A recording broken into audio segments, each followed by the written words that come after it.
Husker fans, Sam McKewon with the Omaha World-Herald and Husker Extra. This is the first of two Husker recruiting updates for the week of May 7th. I think today is May 8th. Hello, everybody. We're talking about Husker football recruiting, and let's get to the team rankings right away. As of Tuesday, the highest team ranking that Nebraska has in the three major rankings, we don't count ESPN, okay? We just don't. In On3, they're 24th. In 247, they're 30th, and in Rivals, they're 33rd. Remember, On3 is a little bit different because they only rank the top 6 recruits that you have. Nebraska happens to have 6.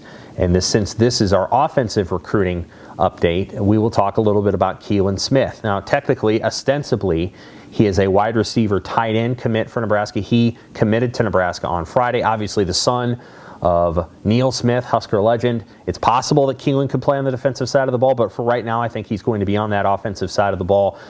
He is a really dynamic player after the catch. People do not want to tackle him. When you're 6'3" and you're 205 pounds, usually people don't want to tackle you. They're just not all that interested in it because you're big and physical. And he definitely was those things for Liberty North High School, which is one of the better programs in the Kansas City metro area. Remember, there's two sides to Kansas City. One's in Kansas, one's in Missouri.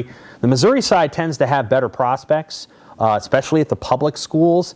On the Kansas side of KC, a lot of times the better prospects are, private schools somewhere around in there. But definitely Liberty North is one of the really good ones. Blue Springs is another good one. Raymore Peculiar is another good one. And so McKewon Smith plays at one of the best ones. He could come to Nebraska and play that sort of, they kind of have 3 different tight ends. One of those tight ends, obviously, is where Janiron Bonner is playing. He's kind of a fullback / H-back. Then you've got that inline guy who's going to end up being in Flint in this class. And then you've got sort of that flex-out player, and that's kind of what McKewon Smith could be if they decide to keep him on the offensive side of the ball. They could move him to defense, too.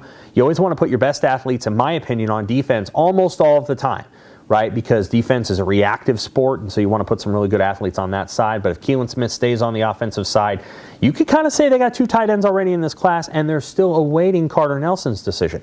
Remember that Carter Nelson from Ainsworth, he's probably coming back for another visit at some point. He's a guy to watch, obviously. He's got a ton of offers from all over the place, but Nebraska's in the driver's seat, I think, just because, hey, it's Nebraska, and hey, it's a new staff, and hey, they love tight ends.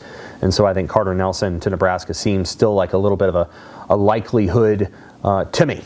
I guess we'll find out exactly what they do. Also, elsewhere in offensive recruiting, hey, Dylan Rail still has not made a decision. He still has not announced a decision. You see more of those crystal balls or predictions going to Georgia. He does have an official visit coming to Georgia. He hasn't scheduled any other official visits. I do think there's a good chance that he'll commit to Georgia, but at the same time, until he does that, Nebraska's going to continue to recruit him. I don't think that's really going to change much.